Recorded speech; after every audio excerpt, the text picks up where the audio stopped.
खुदावंद यीशु मसीह के कदूस जलाली नाम में आप सबको सलाम। हमारे लिए आज सुबह का पैगाम ज़बूर 13। ए खुदावंद कब तक, क्या तू हमेशा मुझे भूला रहेगा? तू कब तक अपना चेहरा मुझसे छुपाए रखेगा? कब तक मैं जी में मंसूबा बांधता रहूं और सारे दिन अपने दिल में गम किया करूं?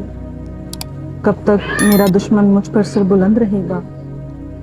ए खुदावंद मेरे खुदा, मेरी तरफ तवज्जो कर और मुझे जवाब दे। मेरी आंखें रोशन कर। ऐसा ना हो कि मुझे मौत की नींद आ जाए।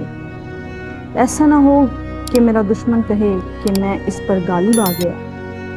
ना हो कि जब मैं जुम्बश खाऊं तो मेरे मुखालिफ खुश हों। लेकिन मैंने तो तेरी रहमत पर तवक्कुल किया है। मेरा दिल तेरी नजात से खुश होगा। मैं खुदावंद का गीत गाऊंगा क्योंकि उसने मुझ पर एहसान किया है।